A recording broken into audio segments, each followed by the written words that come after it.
the use of dung for me has always been connected to people, whether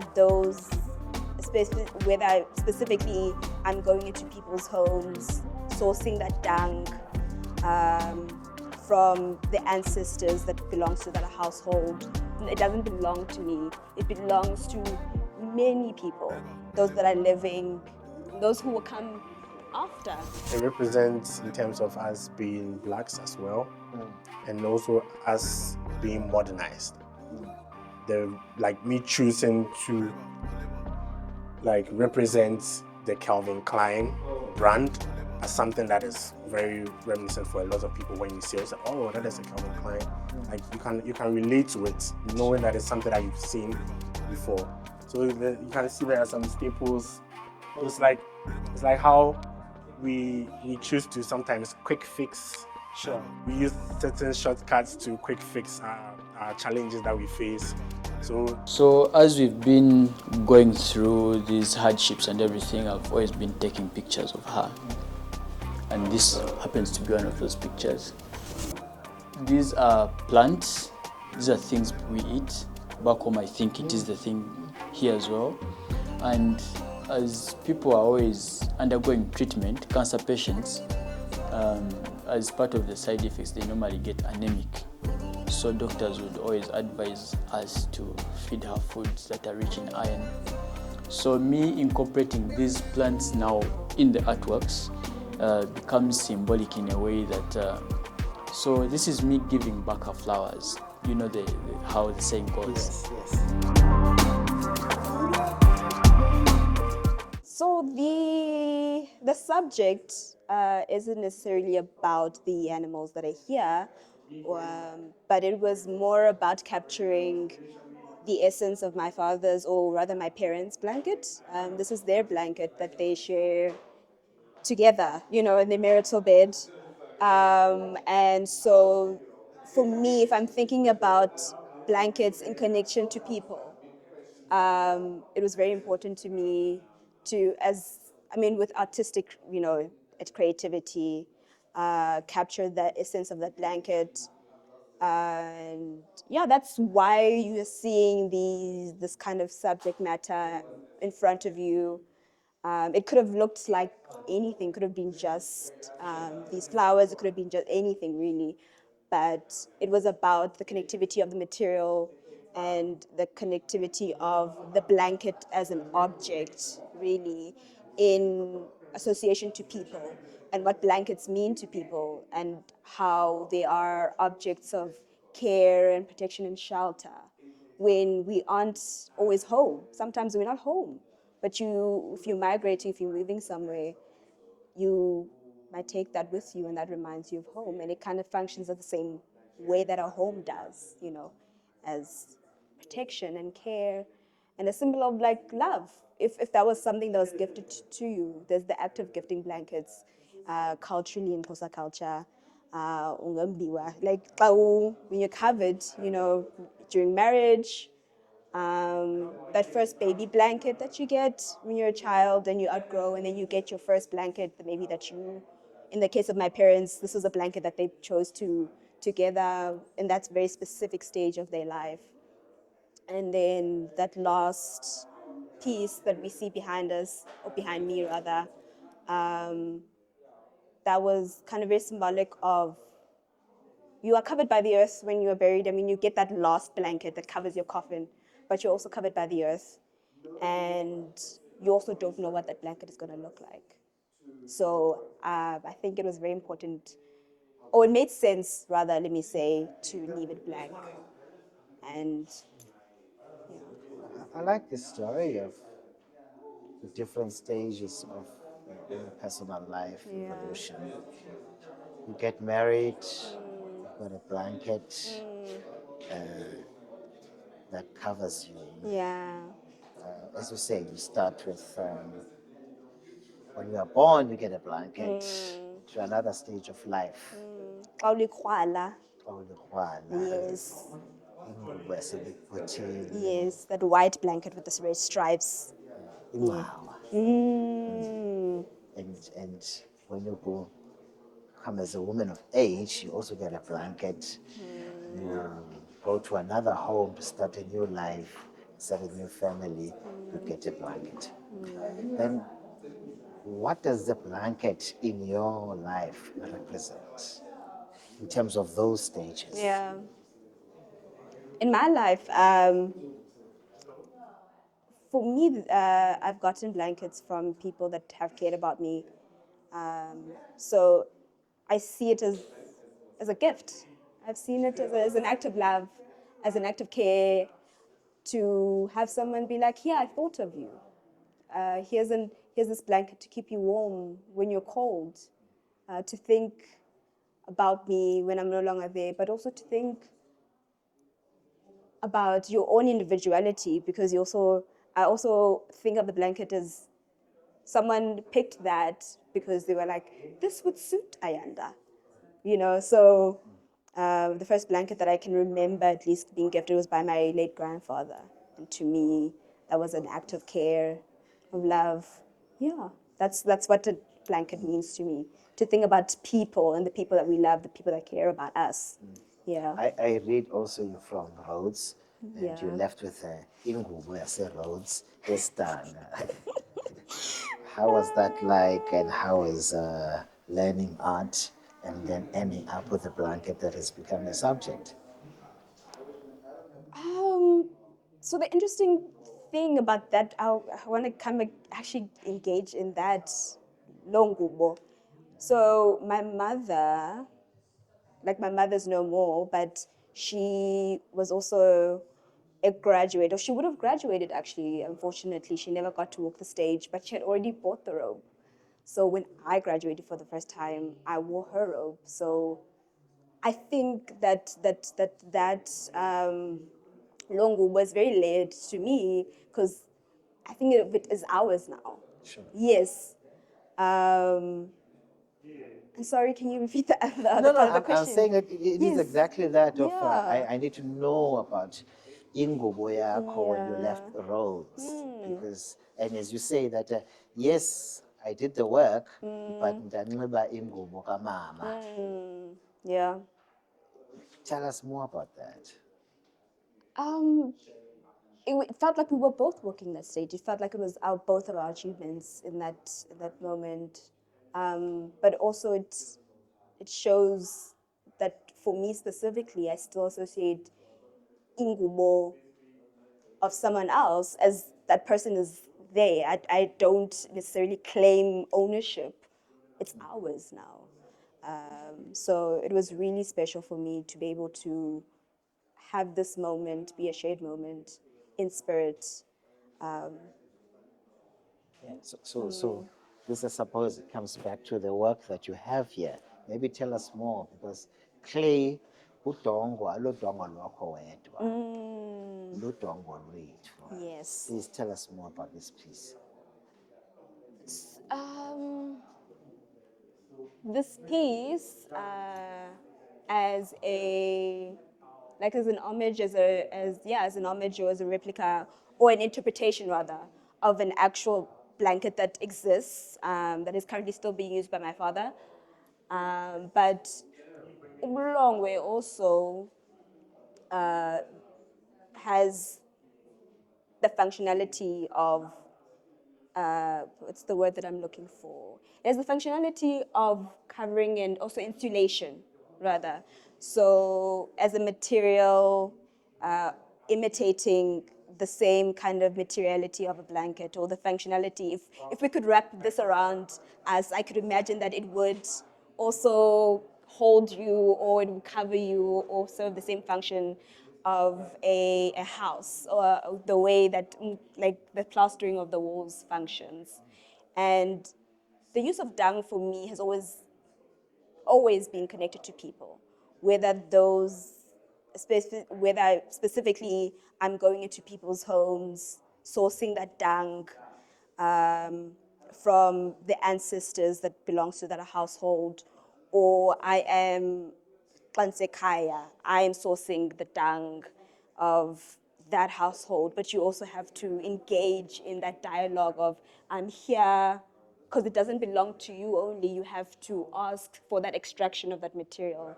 before you use it in before I use it in my practice.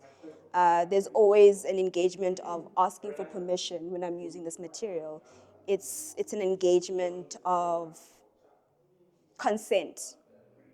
So I think that's where people bubulong bethu, you know, it doesn't belong to me. It belongs to many people, ancestors, those that are living, and those who will come after, you know, the youth, the babies.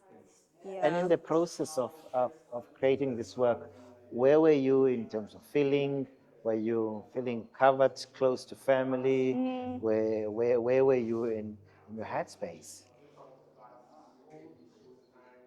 I was searching for home. Yeah, I haven't been. Work often forces us to move away from home. So whenever because of the work that I do, having to practice outside of my home province, outside of the area that I'm born from or grow up in Epizana, in Eastern Cape, it's the connectivity of Bulongwe, that sensory of being able to smell it, touch it, grounds me and influences the work that I do. It's so important that even if I'm not home, I'm able to be reminded of home.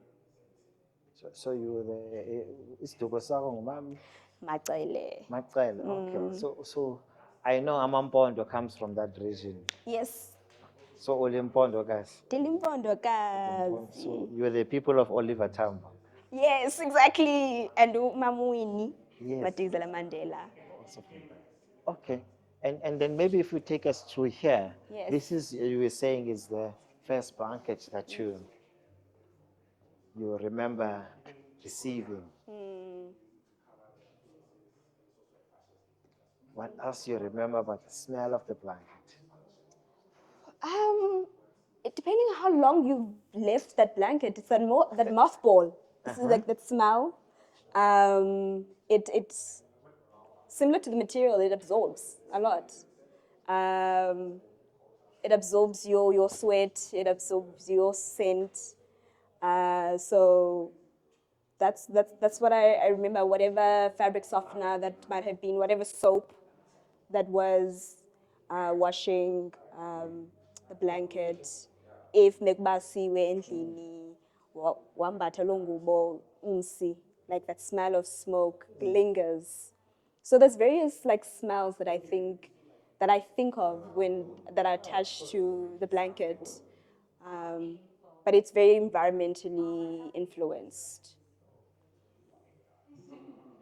And the wet, did you ever wet the blanket? Did I this blanket? Yes. No, I haven't wet this blanket. If you go closer, you can smell the scent of the material, the dung. But I suppose I've never thought to wet it simply because it's not part of the process, you know. Once it dries, that's a different, and it's done, and it's a finish What artwork. other It's a challenges different then you may say that you get from working with this material? challenges. Humidity. If it's in a warm, humid area, it develops imbet or the maggots. These are challenges that I've luckily have been mitigated by being here, specifically in Kromdraai, because it's very cold. So the lot of this, I suppose the expiration of the dung is a lot like longer. It preserves the material a lot longer for me to work with, but there is a very specific time frame in which I can work with the material while it's still wet, and then I dry it, and then that's where the engraving comes in. If it's a little not wet like fresh, but if it has got a little time to a day or two to dry, it has allowed me to sculpt it, treat it like clay a little bit, which is why you will see a lot of these three-dimensional aspects of the work where I was forming, you know, aspects of the three-dimensional and then, you know, sculpting the edges, the edges on that work as well. And how do you source it now? Because ubulongwe is associated in Xhosa with abantu abanempahla. Nyrox fortunately has livestock. Yes, this area has livestock. I mean, we don't have asinankomo ekaya anymore. So that's where going to a neighbor, asking around. I'm like asking. So back home, I'd ask my neighbor, "Hey, can I come in? It's a long way." I go in. Whether they allow me to go in, depending. I mean, we've lived there for a very long time, so if their familiarity allows us to enter that space, or they might take the bucket from me and directly put it and then give it to me. You know, there's different levels of negotiations that you have to go that you have to have when you're engaging and going into other people's spaces. And as a young artist, it sounds to me like you are dispossessed of the materials of the blanket that you long for. Yeah. How do you deal with that? We hope, well, my hope is that I one day can buy my own cow. Yeah, that's what we do. That's why I do the work that I do. To surround myself with the material in essence, or supposedly materially, but like the cow's not there. So this is the ways in which I can connect to that part of my memory, home, and associations of this material. For the one in the instance that one day that I can rebuild Babhlandi and fill it with cattle. Yeah. Sounds longing of a brought off the soil without the soil, and now you have to go from door to door requesting people to assist. Yeah, but that's what community is about. It forces me to engage and have dialogue with people. I've never had an instance where someone outright refused. I think people are empathetic, sympathetic.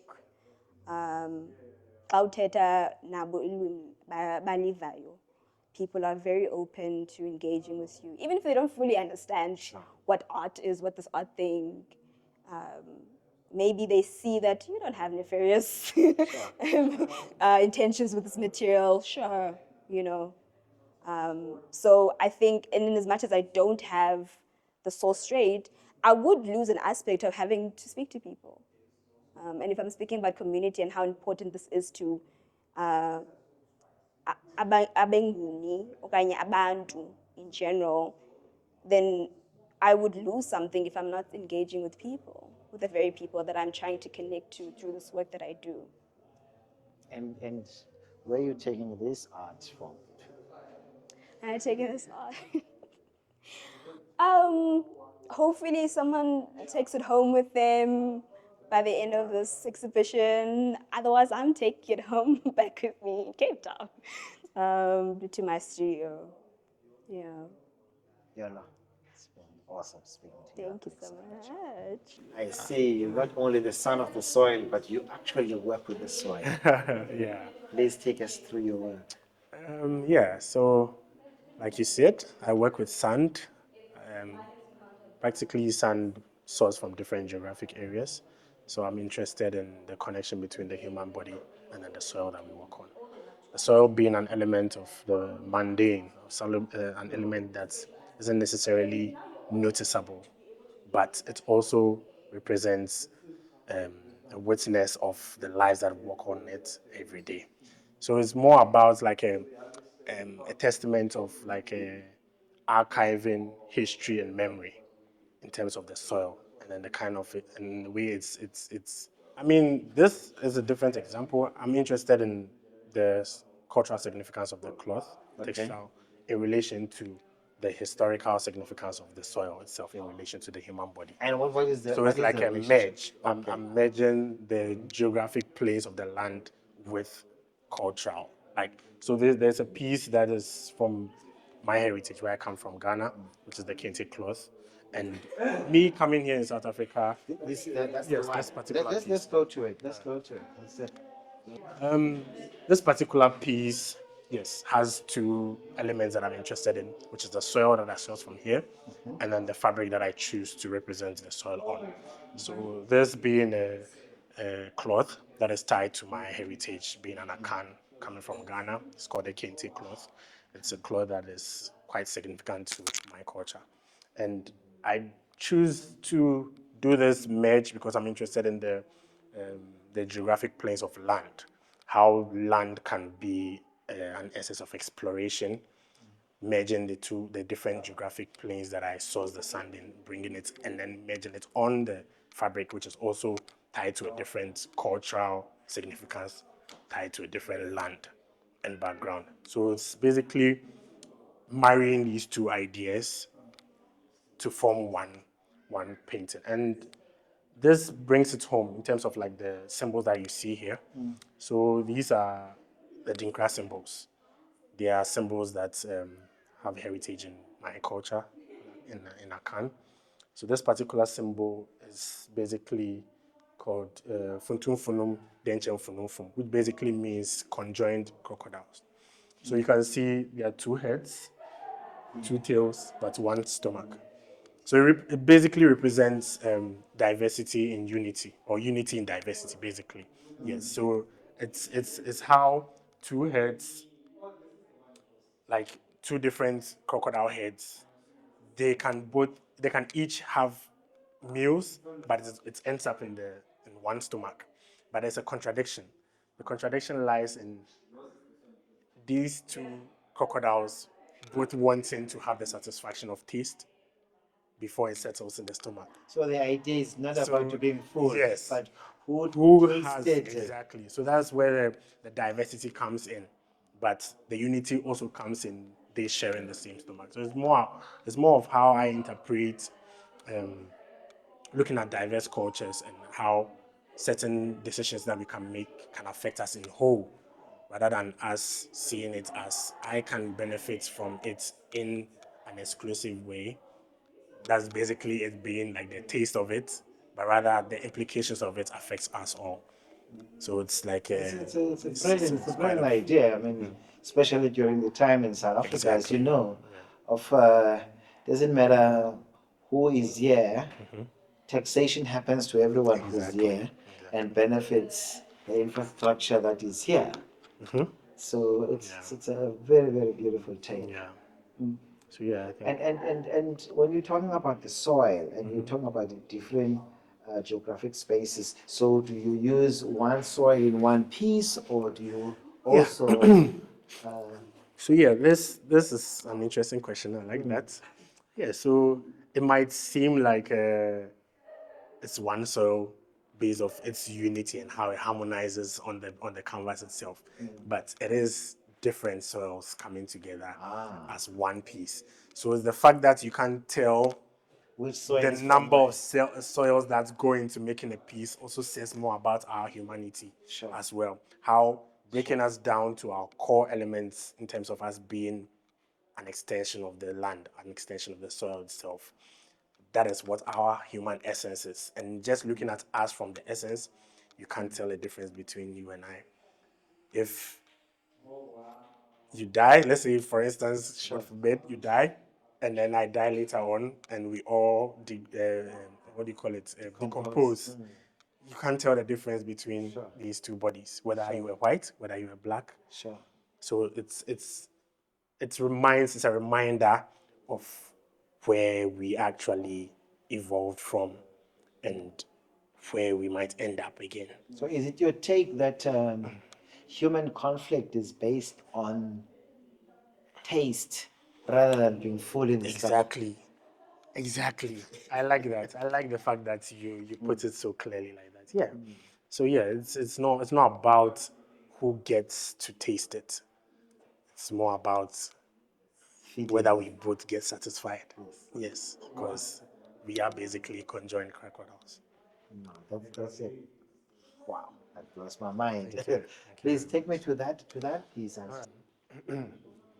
Yeah. So this piece, I would like to know certain elements that you can maybe identify from it, and then maybe you can carry on from there.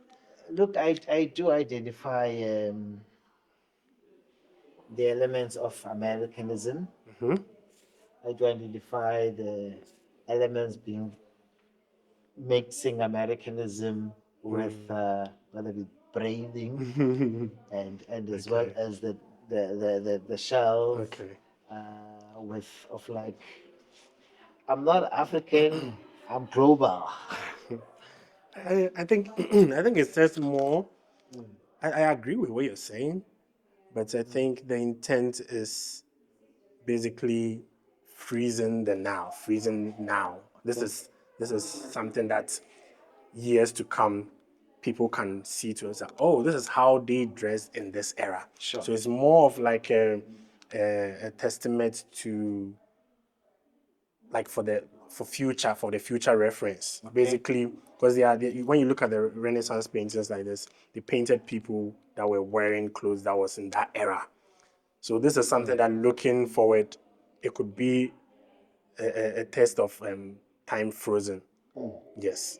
So because it's the same thing as what I do with the soil, basically bringing together different geographic planes, the different soil that has gone through different forms of memory, different lives worked upon it. So it's more of like an archival state of like collecting these geographic planes and bringing them together. Yeah.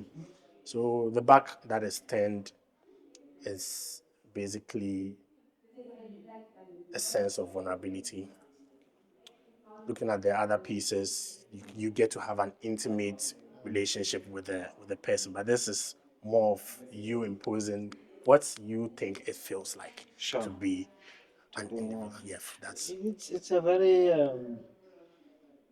it's a hard hitting piece because if one goes with the American history of vulnerability, and most African men or prisons in America are, are really populated with African men. And coming from the historical dropping your pants down. yes, that's a good observation. What were you? I think you are close to what it represents in terms of us being blacks as well, and also us being modernized. The like me choosing to like represent the Calvin Klein brand as something that is very reminiscent for a lot of people when you see also, oh, that is a Calvin Klein. Like you can relate to it, knowing that it's something that you've seen before. So like it's me basically choosing to expose that aspect to have that intimate connection with the viewer. It's like, oh, this is something I can relate to because it's something, this is somebody I can also be. Because I'm also depicting a human figure, a human form, the human essence. So like basically like the patterns that you see on the skin is a reaction between salt and ink. There are certain compounds in the ink, carbon compounds, that react with the sodium molecules in the salt solution. And this is a process that teaches me to let go. So basically, the process itself, like I mentioned, the process itself has more meaning in terms of the philosophy that guides my practice. Taking it through several stages, whereby even the soil that I use being pasted, I have a direct collaboration with the environment and the weather itself. So depending on the weather condition that particular day, maybe the sun is harsh, it determines how the cracks appear on the work.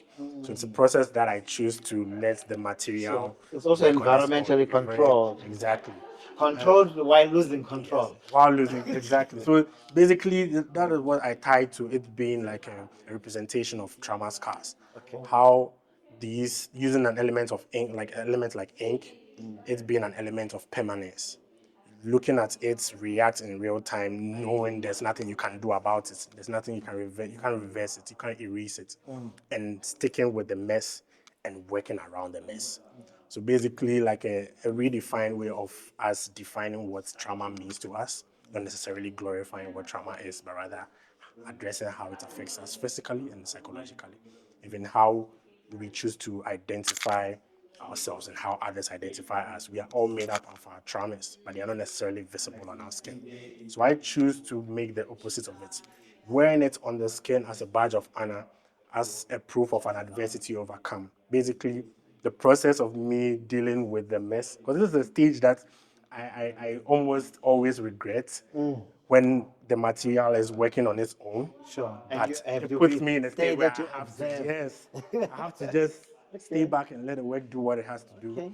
And it's a very intriguing process for me because it teaches me a lot about myself and how, and a lot about being human as well. How we try as much as possible to have control over our life, but life also has its own path that we have to sit back and then allow it to happen. So it's more of what you do with the residue of what has already encountered and how you're going to perceive it, whether you're going to wear it as a badge of honor, as I have overcome these challenges and I am still going, or you let it affect you. So it's that interplay of. Wow. So you can see there are some staples. It's like how we choose to sometimes quick fix. Sure. We use certain shortcuts to quick fix our challenges that we face. So and I think that's why I staple the cigarette butt. But Sure. the cigarette butt is also something that I found in the soil that I took for this particular piece. So it's a reference. So it's a piece. reference. So it's more of like the cigarette butts actually represent like evidence of people being in that particular moment. Sure. That particular moment where I sourced the sand. This is an evidence someone left. Because looking at the cultural difference from here in Ghana, Ghanaians have a stigma with smoking, specifically cigarettes. So it's not something that people smoke in the public as much. People do, but because of the stigma, you wouldn't necessarily see cigarette butts lying around quite often. But I realized there's a difference. There's a difference in culture here, where here it's very normal. You see people smoking around, and it has no. And then me being on my quest of discovering the soil that I'm always discovering these bats, and it informs me a lot about the people that are here, about time. For some of the cigarette bats, you can see that it has withered over time. This is the cigarette bat that has been here weeks. Sometimes you see a fresh, someone literally just passed here. So it's about that dynamic of discovering the soil and also having the evidence of the lives that have been there. Because just taking the soil alone doesn't show you that testament of the lives that have been there, that have been present there. But the cigarette butts and the state in which that is in tells me two things: that someone was here and someone was here at this time. Wow. Wow. You get it? So it's very. So this piece was different soils, and, Yes. and soil also means minerals that Africans do not enjoy controlling anymore. And Thank you very much. I like that. yeah, and then you use the stones. Yeah. So with the soil Yeah. and the vulnerability of Africans. Tell me more about that Yeah. aspect. So the stones. I like the observation that you've discovered. Yeah, it's similar to what you're saying. The fact that the land is also the same elements that we get most of the wealth from. It's being rather like it's being an element where we see it as we extort it for its resources rather than seeing it as an extension. We are basically like this, the land that gained consciousness. But then our behavior towards it is more of like, give me, not knowing this is an element that has been there and will still be there even when you are gone. The land is the only entity that doesn't judge who it receives. It receives the poor, it receives the rich, the sick, the old, the young. No matter your status, All corners of the earth. yes, it's a very. It doesn't discriminate. Basically, the land doesn't discriminate. So it's a play in between those elements, like like you mentioned, like the stones, the gemstones being something that can also be as extracted from the land, and then the gold patterns that you see is also, I think I derived that thing from the Japanese theory called kintsugi. Oh, Kinsugi, okay. Yeah, you're familiar with kintsugi. Yes, Yes. So basically, mending broken ceramic tiles with ceramic vases with gold. Improving. And improving it. Basically, so it's basically finding the beauty Sure. in pain. In your And that own is pain. yes, and that is what the core essence of my work is. Working around the mess, seeing the playing between the duality of pain and beauty as well. Yeah. Because even working in the process, I encounter such an emotion, like looking at the process, like this is a mess. Why is it not going the way I envisioned it to go? Meanwhile, the material has to do its thing, and then I come in to sit down Sure. and work on it. So you're saying more than just silencing the guns, beautify the pain that will come Yeah, through. I mean, it's all about perception. How you view it is what basically controls your decision making and identity as well. One can uplift you, the other can put you down. So it's a play. I'm not really giving the answers, Sure, but sure, people choose either of these two. No, great work. How long did it take you this piece? This piece is deep. I work basically with a lot of ideas simultaneously, especially the stage in which I allow the environment to be a co-author of the work. I usually work in simultaneous sequence. So work on this piece, work on this piece, work on this piece, and then leave it for the environment to do its thing. And then I sit back with each and every work with patience and care, and then that's where the charcoal comes in. So charcoal being an element of purification, element of basically from where I come from, it's like care, like me applying the care to the body, working around the emotions of letting go, allowing the permanency of the ink to do its thing, knowing I cannot erase it, go back on the mistake, like saying that, if let's say I saw it as a mistake. I didn't intend for this to happen. It happened, but I still have to sit with it and work around it regardless. So that's what this piece means in terms of its process and what it also signifies as well. And what time of the year was this? I mean, I've been here for 2 months, Okay. so that's since May, and yeah, so in the winter, this period, and then yeah, probably this took So me. this is the all work that you did from the residency. Yes, so these are the works that I've done during the time that I've been here, from scratch, That's from so- sourcing to sieving to applying to cleaning it up, So everything. this could be some guy from Cape Town also. That's about it. Okay. Yeah. Let's move to those two pieces and maybe you can explain us. I see the bottles of. Yeah. So these are like soil. extensions of this idea. Okay. Yeah. So yeah, these are like an extension of the piece that we just left. Having the cigarette butts in the, like I explained earlier, it's a different culture from where I come from, and as you can see, each and every soil is different in color, different in texture. So this is basically like proof of or evidence of the places that I've traveled. To travel is to see. Sure. That kind of idea, like moving from one place to another, discovering new cultures, I discovering. suppose also it's a South African policy that you can't smoke indoors and eat ashtray. You have to always be Yes, outdoors. exactly. Yeah, so it's all about like me discovering these bats along my hands on my quest for a soil that is calling me, basically. So seeing each and every bud having a different representation. This was old, this is new, this is fresh, this is short, someone smoked it half, someone smoked it more than it did. And the rose. So yeah, so the rose is basically like a contradiction of these two elements being in the soil. The soil being an element that can grow life, basically, and also the bud signifying a decomposed entity. So basically, playing along the soil, accepting anything, not being a discriminatory element. It's land. Who owns the land? You get it? Like it's the land itself isn't isn't a discriminatory element. It receives everything. Animals, humans, people bury cash. Sure. So it's a crazy concept. It plays in terms of ownership and then and heritage as well. Even you as an individual having two parents that came together to make you are also coming from a different background of another two parents.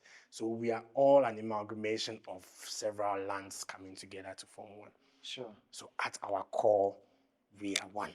Sure. which is the element of sand. Hence the sign of the soil. And I believe you went to Kwame Nkrumah University. Yeah. Is this where the essence started? Tell me more about that. Yeah, I think, yeah, I appreciate a lot about what enrolling in such an institution has revealed to me about myself and then my practice as well.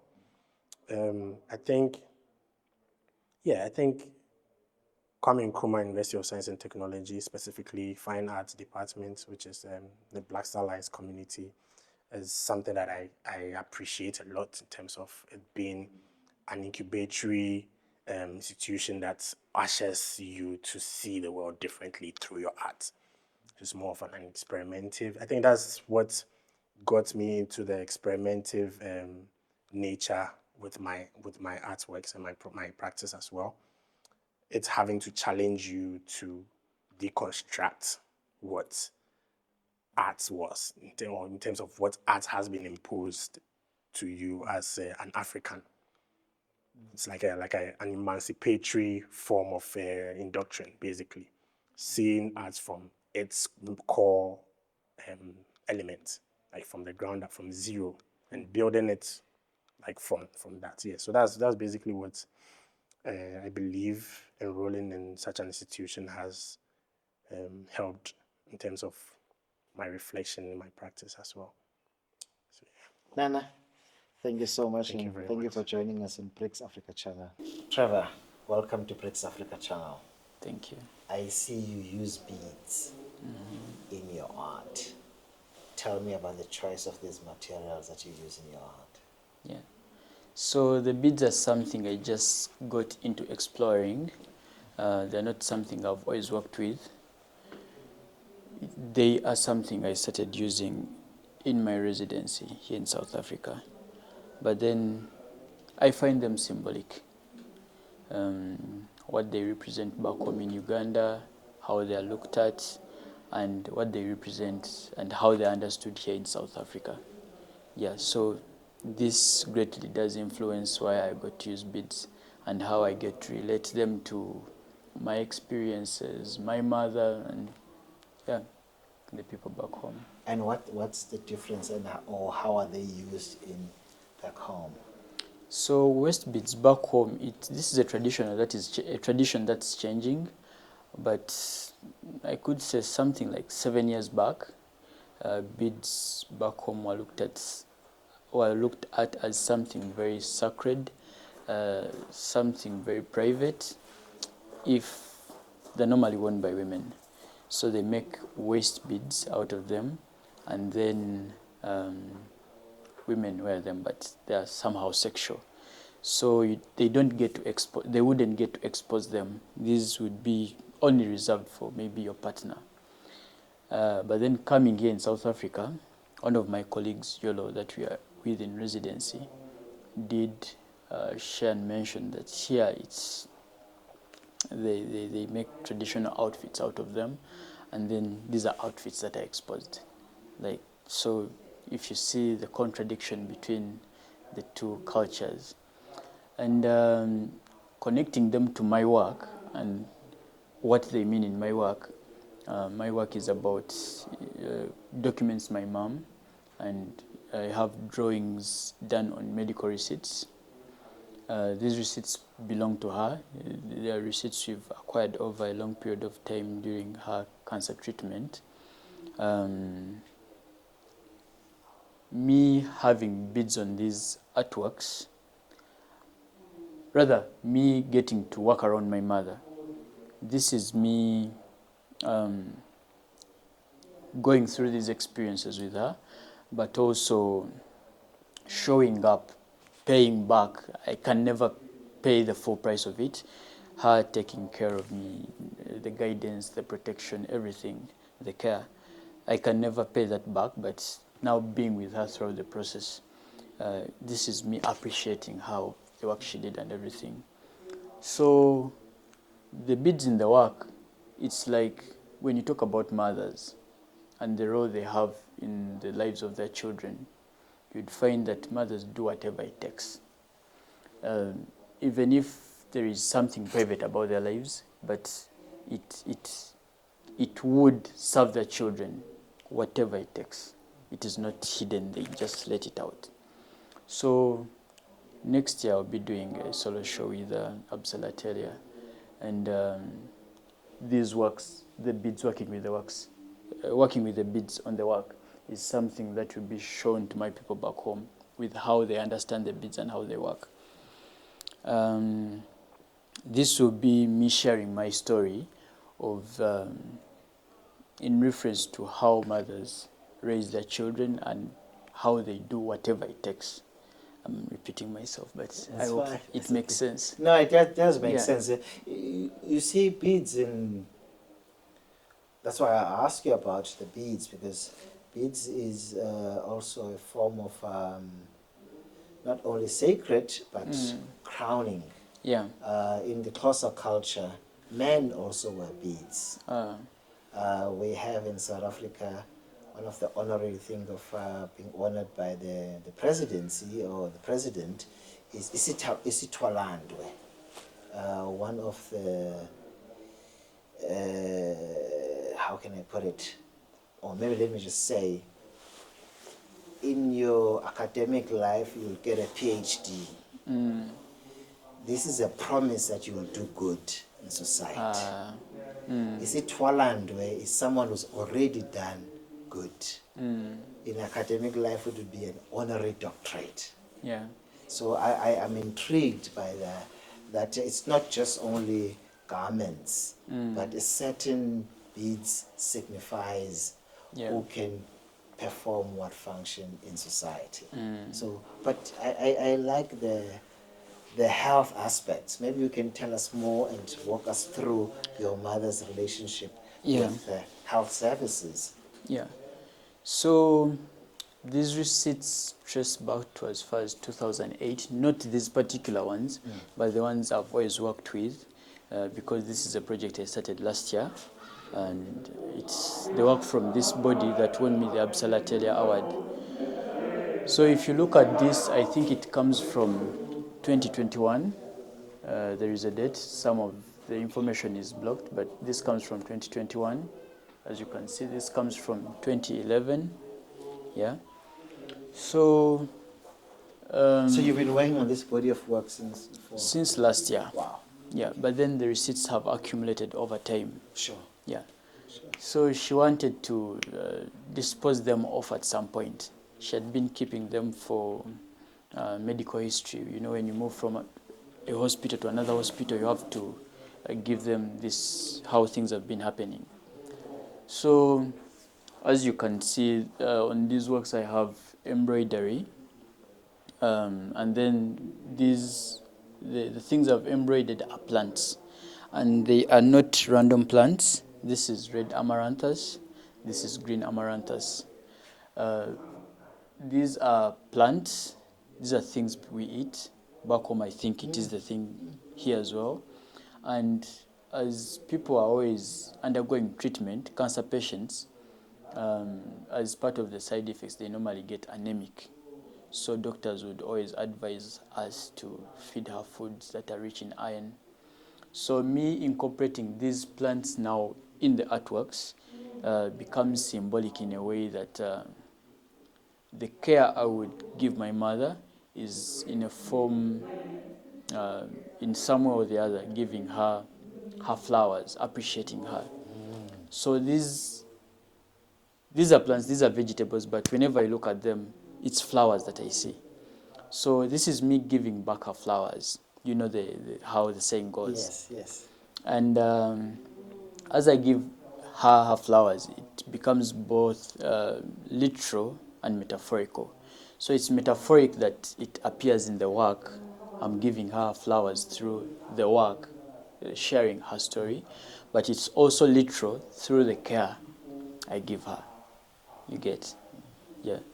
The beads, the embroidery, I would say also it has to do with gender roles. People that have always been visiting my mother during her sickness always ask her why doesn't she have a girl child around to help her with women thing in case she needed anything. But normally her response has been Trevor does provide anything that I need. Like anything I want him to do, he will do. I don't think I need a girl child around. It's my child. Yeah, it's my child. Yes. So, embroidery and beadwork, I've learned from the people that I've had an interaction with that even here in South Africa, it is a feminine skill, a feminine trade. Referencing this to people asking her to have a girl child around, and then me as a boy child, me child to my mother, me being a boy child, doing a feminine role is the same as me taking care of my mother as a boy child. You get? Versus people always asking whether she has a girl child around to help her with stuff. Yeah. So it's not about your gender, it's about her needs. And that's what you are assisting the mother. Yeah, it's about care, it's about love. This is me sharing my story because I've had conversations with lots of people that have had to go through similar experiences of having loved ones that are going through something. And normally when we talk about cancer, what comes to people's minds is the patients. But what I've learned through the experience is that it also has something to do with the caretakers. They also get affected in a way. So now this is me sharing my experience in case there is anyone else that is going through anything, like things are happening.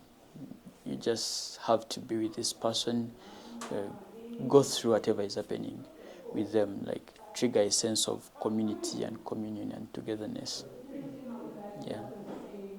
And the government forms, what inspired you to want to use them in the art? I wouldn't necessarily say it has to do anything with the government, but it also has something to say about our health system. It is functional. This is proof that things are happening. People are treated when they need the treatment. But I necessarily didn't choose to. I'm working with these government forms. I did mention earlier that they have accumulated over time. Yeah. And then this is me capturing her essence, who she is as a person. Actually, capturing who she is in a system that I wouldn't say it's just in Uganda, worldwide. When you look at, let's say, hospitals, any sector you can look at, the people that work there find they can be empathetic and stuff and everything, but also you happen to be a commodity in the system, which is not entirely a bad thing because this is also a trade they are doing. People have been taught to become doctors. This is a profession. So this is me capturing her in a system. In her world. Yeah. Okay. Yeah. And then talk to us about this work. This forms is a property of the hospital. Yeah. So I did mention that I'm working with different receipts. Sure. And yeah, this being a different receipt from this one, it's just a line they put in the hospital to show this form is a property of the hospital. It should be kept by the patient, not by the employer, and brought at every visit. I'm assuming by the time they came up with this at some point, maybe an employer wanted to have control over this, but then this belongs to the patient. Yeah. And I can see this is over a decade, time zones. Yeah. So regarding this, I did mention that this is my mom's younger self. This is not how she looks currently. Sure. She's older. Sure, sure. But then talking about, you did mention it's over a decade. I'm also interested in the concept of time. So capturing her in different time periods. At this point in time, what was happening? There is a particular strand of physics that suggests that all events in time happen simultaneously. As we are here speaking right now, your younger self is also doing whatever they were doing at that particular point in time. So I wanted to look at this in a way that if it was 2011, and then what would it look like? What would it feel like capturing her younger self, let's say in the early 90s, late 90s, and incorporating her figure in the 2011s? How would that be? Like playing around time also and what that could mean. Yeah. I like the concept. Please take us through this one behind you. Yeah. So this particular one, as she has been undergoing treatment, I've not been doing this deliberately. I've only been doing it because she's someone I love. She's someone I care about.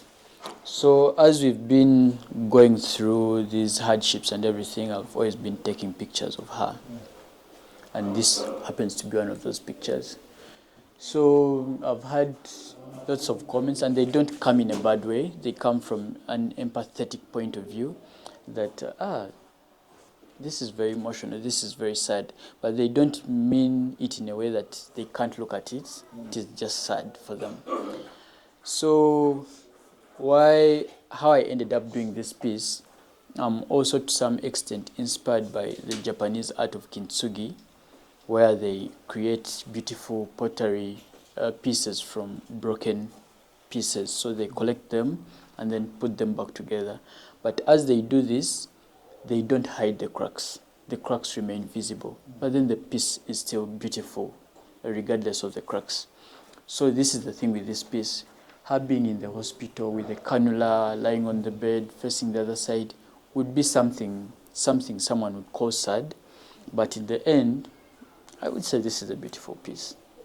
Yeah. There's beauty in sadness. Life is not always joyous. There is beauty in togetherness, sharing in the struggles and the challenges that someone is going through. There is beauty in that. There is love in that. And that is what I try to capture within all my artworks. Trevor, thank you for joining us on BRICS Africa Channel. Well done, great work. Thank you for having me.